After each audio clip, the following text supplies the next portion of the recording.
চাইলে সব অনুভূতি প্রকাশ করা যায় না, চাইলে সব পরিণতি মনের মতো হয় না। হ্যালো বন্ধুরা, সবাই কেমন আছো? নিশ্চয়ই ভালো আছো, আমিও ভালো আছি। গুড মর্নিং আমার পরিবারের সকল বন্ধুদেরকে। শম্পা সানু ডেলি ব্লগে সবাইকে ভালোবাসা জানিয়ে আজকের ব্লগটা আমি শুরু করছি।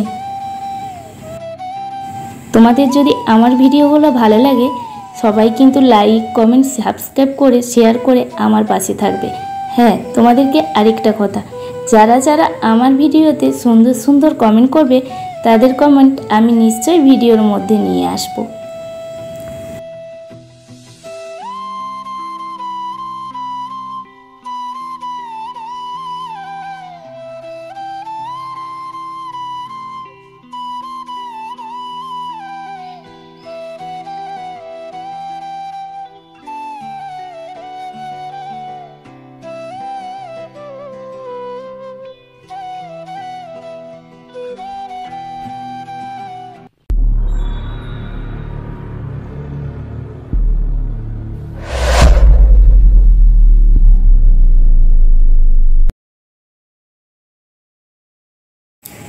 সকাল থেকে আমাদের ডিউটি শুরু হয়ে যায়। রোজ ভাবি সকালবেলা থেকে তোমাদের সাথে আমি ব্লগটা শেয়ার করব, কিন্তু ক্যামেরা ধরার কেউ থাকে না। ওই কথাটা আমি বলতে বলতে যেন হাঁপিয়ে যাই যে ক্যামেরা ধরার কেউ থাকে না। আজকে আমি স্ট্যান্ডে দিয়ে রেখেছি, কিন্তু স্ট্যান্ডটাও আমার ঠিকঠাক কাজ করছে না। তবুও ভাবলাম যতটুকু চেষ্টা করে তোমাদের সাথে শেয়ার করছি। কেউ কিন্তু স্কিপ করে দেখো না, অনেক কষ্ট করে ভিডিও বানাই তো। যদি তোমরা কেউ স্কিপ করে দেখো তাহলে ওই ভিডিওটা আমাদের নষ্ট হয়ে যায়। এত কষ্টের ফল তোমরা বিফলে দিয়ে দাও। কেউ কিন্তু স্কিপ করো না। সকালবেলা উঠে কিন্তু আমি ছাড়াটা দিয়ে তারপর ভাবলাম না ঘরগুলো ঝাঁটিয়ে নিই। বেলা যদি হয়ে যায় তাহলে বাসি কাজ যদি ফেলে রাখা হয় তাহলে শুনেছি অমঙ্গল হয়। তার জন্য বাসি ঘরটা আর ফেলে রাখলাম না। অনেক দিন হলো আজকে আমার গাড়িটাকে বের করিয়েছে। তোমাদের দাদাভাইকে বললাম যে তোমার গাড়িটা রেখে আজকে আমার গাড়িটা একটু চালিয়ে নিয়ে যাবে, কারণ আমার গাড়িটা যদি অনেক দিন বন্ধ হয়ে যায় একটু স্টার্ট নিতে অসুবিধা হয়। তোমাদের দাদাভাই আমাকে বলে তোমাকে গাড়ি কিনে দেওয়াটাই আমার মূর্খামি হয়েছে, কারণ তুমি গাড়ি নিয়ে কোথাও যেতেও পারো না। আমি যদি ভালো রাস্তা হয় নিশ্চয়ই চলে যাই, কিন্তু এখন বর্ষাকালের রাস্তা তো, তার জন্য। তোমাদের দাদাভাই এই নিয়ে বলে কত ক্ষতি হয়ে গেল, গাড়িটা বাদে যদি আমি অন্য কিছু করতাম তাহলে খুব ভালো হতো। দেখো বাটটা ঝাঁটাচ্ছি, আর আমাদের না এই বাইরে অনেক গাছ, ছোট ছোট গাছ হয়। রোজ ঝাঁটানোর সময় আমি ওই গাছগুলোকে তুলি, কারণ বর্ষাকালে যদি ঝোপ হয়ে যায় তাহলে সাপখোপের দেখা দেবে। আর এইখানে জানো তো 2 দিন ধরে আমি সাপের মুখে পড়ে গিয়েছিলাম। তোমরা যে গেটের কাছে যে দরজাটা দেখতে পাচ্ছ, এই দরজাটা কিন্তু একদিন আমি হাত থেকে খুলতে গিয়েছিলাম আর পুরো সাপটা না আমার গায়ে এসে পড়ে গিয়েছিল।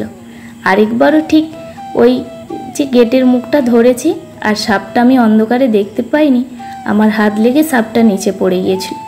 কিন্তু সেই দিন সাপটাকে মেরে ফেলতে পেরেছি, তার আগের দিনের সাপটা কিন্তু মারতে পারিনি। আর যেইখানটাতে আমি এখন ঝাঁটাচ্ছি না ওইখানটাতে মাঝের মধ্যেই কিন্তু সাপ যাওয়া আসা করে। দেখো এত পরিষ্কার রেখেছি, তবুও বুঝতে পারি না কেন এরকম হয়ে যায়। বাটটা আমার ঝাড় দেওয়া হয়ে গেল। আর অনেক দিনই হয়েছে আমি তোমাদের দাদাভাইকে বলছি যে আমাকে একটা নতুন ঝাঁটা এনে দাও, কারণ এক ঝাঁটায় আমাকে বার ঘর সব ঝাঁটাতে হয়। বা ঘর বলতে তোমরা অন্য কিছু ভেবো না, আমাকে গোয়াল টানার সময় এই ঝাঁটাটা দিয়েই ব্যবহার করতে হয়। আর আমি তো এখন বাজার যেতে পারছি না, এগুলো কিন্তু আমি বেশিরভাগ আনি। তোমাদের দাদাভাই বললেও এই কথাগুলো শুনতে চাই না, তার জন্য আমি যখন বাজারে যাই তখন 2 রকমের ঝাঁটা আমি নিয়ে চলে আসি বাড়ির জন্য। এখন তো যেহেতু বর্ষাকাল না, আমি আর যেতে পারছি না, তাই তোমাদের দাদাভাইকে বললাম যে তুমি নিয়ে আসো। ও তো আনছে না, জানি না হয়তো নিজেকে নিয়েই আসতে হবে।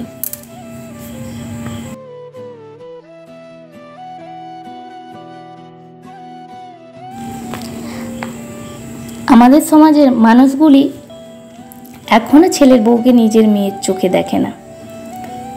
এটা কেন হয় আমরা আজও বুঝতে পারলাম না।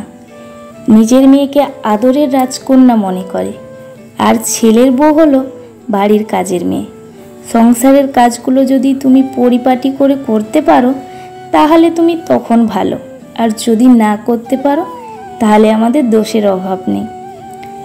নিজের মেয়েকে বিয়ে দেওয়ার সময় মেয়ের শ্বশুরবাড়ির লোকজনদের বলে, আমার মেয়েটা ছোট, একটু শিখিয়ে পড়িয়ে নেবেন। আমরা ওকে খুব আদর যত্ন করে বড় করেছি, কোনো দিন বাড়ির কাজ করতে দেইনি। ও বাড়ির কাজ কিন্তু জানে না। আমাদের মেয়ে কোনো কাজ করতে পারে না, একটু শিখিয়ে নেবেন। আর অন্যদিকে ছেলের বউকে কোনো কাজ করতে না পারলে তখন শুরু হয়ে যায় আমাদের বাবা মাকে নিয়ে কথা শুরু। এত বড় হয়েছ, কোনো কাজ ঠিকমতো করতে পারো না। এটাই হলো আমাদের বিবেক আর বুদ্ধি।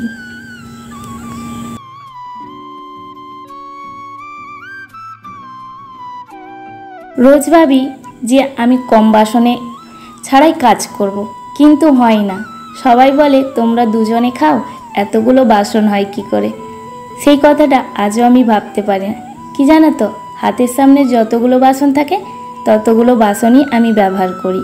ওর জন্যে দিদিমা দাদুরা যাওয়ার পরে আমি কিছু বাসন তুলে রেখেছি, যাতে ওই বাসনগুলো আমাকে ধুতে না হয়। এইটা হয়তো আমার প্রচুর পরিমাণে বদ অভ্যাস বলতে পারো। প্রতিদিন আমাদের মতো মানুষদের সবারই প্রবলেম রয়েছে। মাঝে মাঝে মনে হয় ঠাকুরের কাছে ইচ্ছে করে বলি যে সব প্রবলেম কি আমাকে দিয়েছ, কিন্তু না গো, সবার জন্যই ঠিক প্রবলেমগুলো তুলে রেখেছে। আমরা কি জানো তো, প্রবলেম যখন আসে সেটা সলভ করতে ভয় পাই, কিন্তু দেখবে যে এই প্রবলেমটা তোমার কাছে আগে চলে আসবে না, সেই প্রবলেমটাকে একবার সলভ করে দিলে তুমি অনেক শক্তপোক্ত হয়ে যাবে। তখন তোমার যত সমস্যায় আসো না কেন, তুমি সব প্রবলেম সম্মুখীন করতে পারবে। সেই রকমই রোজ ভাবি আজকের দিনটা হয়তো আমার ভালো যাবে। কালকে তোমাদের দাদাভাইয়ের শরীরটা একটু ভালো ছিল না, একটু মানে অনেকখানি, যেটা আমি চোখে দেখেছি। হয়তো তোমাদের সাথে সেটা শেয়ার করতে পারছি না, তবু অনেকখানি। কালকে তোমাদের দাদাভাইয়ের প্রচুর পরিমাণে প্রেশার বেড়ে গিয়েছিল, ও নিজের হুঁশেও ছিল না।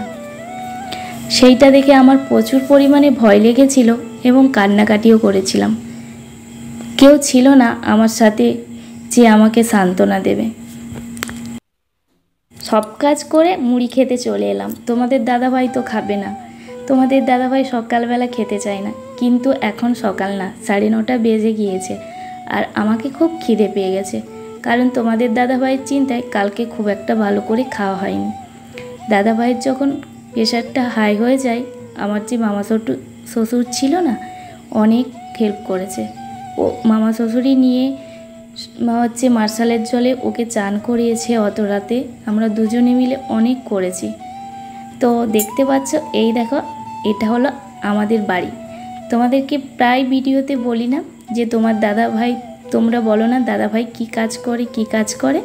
আজকে দেখে নাও, দাদাভাই এখনও কিছু করে না। এই যে মাটিটা ফেলিয়েছে, এটার মধ্যেই কিছু একটা হবে। তো সেটা তোমাদেরকে পরে একদিন বলবো। আর যারা লাইভে যাও তারা তো নিশ্চয়ই জানবে, যারা আমার পুরনো ফ্রেন্ড তারাও জানবে। নতুন ফ্রেন্ডদেরকে আর বলছি না, কারণ তারা ভিডিও আস্তে আস্তে দেখো, সবটা জানতে পারবে। হ্যাঁ, কিছু সবজি লাগিয়েছি। তোমাদের দাদাভাইকে এখন বলেছি যে কোনো বাজার থেকে সবজি আনবে না। সমস্ত সবজি কিন্তু আমাদের বাড়ি থেকে টুকিটাকি বেরিয়ে যাচ্ছে। এই দেখো, ঢ্যাঁড়স গাছগুলো লাগিয়েছি, আর ঢ্যাঁড়স গাছগুলো না ঢ্যাঁড়স ধরেছে।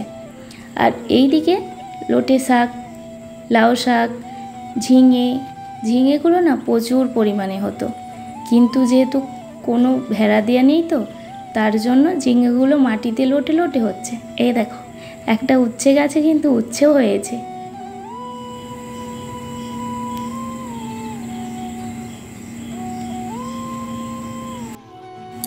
তুমি কতটা কষ্টে আছো তা কেউ দেখতে আসবে না, কিন্তু পান খুলে হেসে দেখো, সেই হাসিতে হিংসা করার মতো লোকের অভাব হবে না। সেই রকম হয়েছে আমার ক্ষেত্রে। অনেক মানুষ মুখে হয়তো বলতে পারে না, কিন্তু অনেক সময় হয়তো আমাকে দেখে হিংসে করে। জানি না তাদের হিংসার কারণ কেন আমি হয়েছি। আজকে দেখো আমাদের বাড়িতে এতগুলো সবজি তুলেছিলাম। আজকে আমি অনেক ঢ্যাঁড়স তুলেছি, আর হচ্ছে লাউ শাক ঝিঙে দিয়ে একটা সবজি হবে। বাড়ির সবজি খেতে খুবই ভালো লাগে আমাদের। বাজারে তো সব কেনাকাটা হয়, হয়তো আজকে জিনিস আনলে কালকে বিক্রি করতে নিয়ে আসে, তার জন্য আমরা টাটকা পাই না।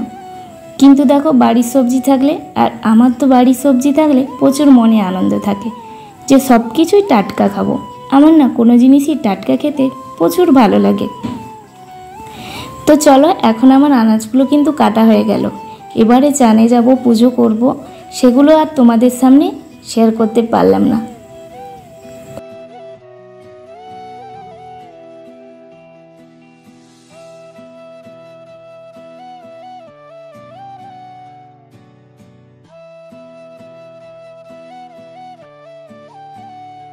কি ব্যাপার বন্ধুরা, তোমরা কি ভাবছো কাটলাম সবজি হয়ে গেল মাংস? দাঁড়াও দাঁড়াও, তোমাদেরকে একটু মাংসটা দেখিয়ে দেই। কেউ কিন্তু আমি মিথ্যে কথা ভেবো না। বাড়িতে আমি সবজি কেটেছিলাম, তোমাদের দাদাভাইয়ের ফোনটা যেহেতু আমি বাড়িতে রেখে দিয়েছিলাম, তার জন্য তোমাদের দাদাভাই আমাকে ফোন করে বলতে পারেনি যে কোনো সবজি কাটবে না, আমি মাংস নিয়ে যাচ্ছি।